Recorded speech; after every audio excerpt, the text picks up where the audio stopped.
मेरी सच्चियाँ जोता वाली माता तेरी सदा ही जय। बोल सांचे दरबार की जय। पंडित राम जी वाणी चैनल में आप सभी भक्त का हार्दिक स्वागत है। आज हम नवरात्र के नवम दिवस के विषय में चर्चा करेंगे।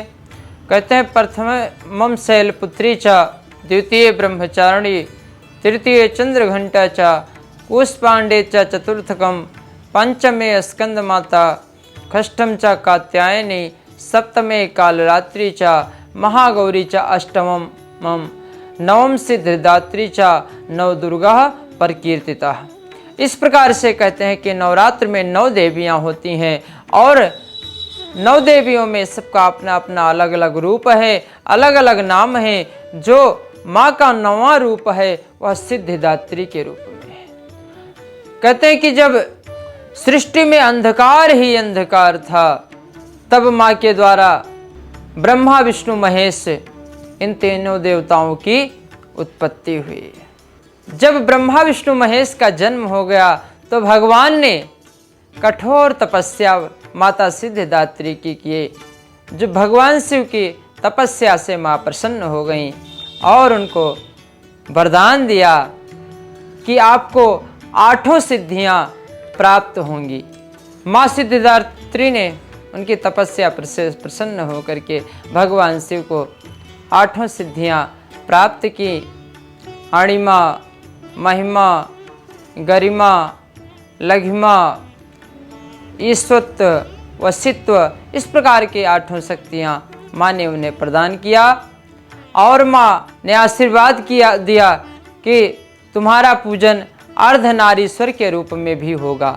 इसलिए कहीं कहीं पर भगवान शिव को देखने को मिलता है कि वो आधा नारी के रूप में होते हैं और आधा नर के रूप में। इस प्रकार से भगवान अर्धनारीश्वर हुए। कहते हैं कि जिस साधक के जीवन में अगर किसी भी प्रकार पूजा पाठ किसी भी प्रकार का कर रहे हैं, जप तप कर रहे हैं, अगर वो सिद्ध नहीं हो रहा है तो माँ सिद्धिदात्री के दिन अगर वो विधि विधान से माँ का स्वच्छ हो करके पूजन करते हैं, पाठ करते हैं, आराधना करते हैं, तो जो उनकी मनोकामनाएं होती हैं माँ सिद्धिदात्री की कृपा से अवश्य पूर्ण हो।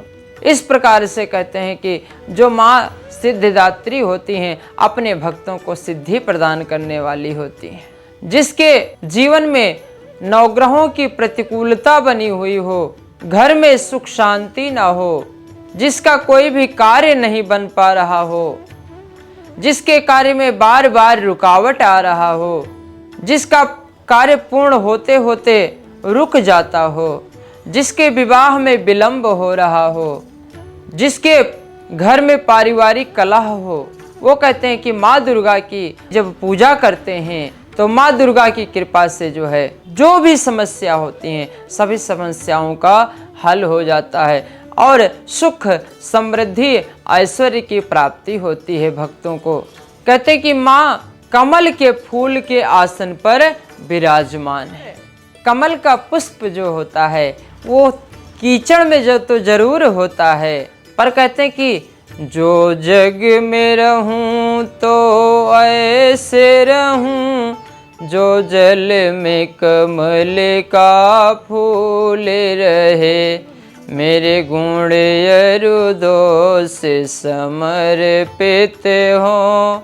हे माँ तुम्हारे हाथों में अब सौंप दिया इस जीवन का, सब भार तुम्हारे हाथों में।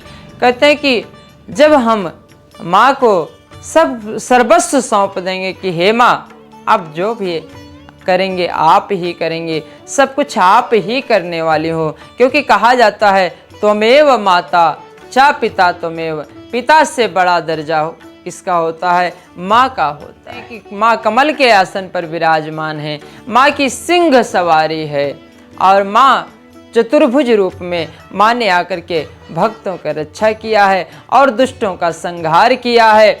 धर्म अधर्म पर धर्म का विजय प्राप्त किया असत्य पर सत्य की जीत हुई और जो राक्षस थे, दैत्य थे, दुष्ट थे, उनका माँ ने संहार किया। और इस दिन जो भी साधक माँ की भक्ति पूजा आराधना प्रेम पूर्वक श्रद्धा भक्ति से करते हैं, माता सिद्धिदात्री की कृपा से उनके जीवन में सब कुछ ठीक हो जाता है। माँ का जो भोग प्रसाद है, हलवा है, पूड़ी है, खीर है और काले चने, पंचमेवा आदि, तांबूल आदि, फल, मिष्ठान जो भी हो, माँ को भोग पदार्थ अर्पण करें। त्वदीयम वस्तु गोविंदम, हे माँ आपका दिया हुआ आपको अर्पण है, आप इसे स्वीकार करें और माँ को लाल वस्त्र अर्पण करें और इस प्रकार से भक्ति भाव से माँ की पूजा करें। और जब कहते हैं हम नवरात्र का व्रत करते हैं, नवरात्र का व्रत पूर्ण तब माना जाता है जब हम 9 देवियों का पूजन करते हैं। 9 दिन में 9 देवियों की उत्पत्ति हुई और उन्हीं 9 देवियों की पूजा की जाती है। और उन देवियों का पूजा कैसे करना है? कन्या का पूजा करना है। 10 वर्ष से जो नीचे की कन्या हैं वो कन्या के रूप में मानी जाती हैं। और हमको कोशिश करना चाहिए कि जिस भी कन्या का पूजन कर रहे हैं वो छोटी सी छोटी कन्या हो तो ज़्यादा फल की प्राप्ति होती है। और कन्या को घर में लाएं, शुद्ध आसन पर बिठाएं, उनका चरण प्रक्षालन करें, उनको तिलक लगाएं, उनको वस्त्र अर्पण करें, कलावा मौली का कलावा बांधें। उसके बाद उनका इस प्रकार से विधि विधान से पूजन करने के उपरांत उनको भोजन प्रसाद कराएं। और कन्या के साथ एक बालक को भी भोजन कराना चाहिए। और इस प्रकार से जो लोग पूजन करते हैं इसके बाद दक्षिणा दें। इस प्रकार से जो लोग पूजन करते हैं उनकी मनोकामनाएं माता सिद्धिदात्री की कृपा से अवश्य पूर्ण होती हैं। हमारी जो नवमी तिथि है 48 PM से लेकर के और अगले दिन 9:38 AM तक नवमी तिथि रहेगी। जो भक्तजन पूजा करना चाहते हैं, जो नवमी का पूजन करते हैं, वह भक्तजन 27 मार्च को 10 बजे से पहले माता रानी का पूजन कर लें, अपना कंचक का पूजन कर लें। 27 तारीख का पूजन करना उनके लिए बहुत शुभ रहेगा। और जो अष्टमी पूजा करते हैं वो अपना 26 मार्च को पूजा करें। इस प्रकार से जो पूजा करते हैं भक्ति भाव से, माता की कृपा से उनकी मनोकामना अवश्य पूर्ण होती है। माई मेरी सच्चियाँ जोता वाली माता तेरी सदा ही जय। बहुत सांचे दरबार की जय।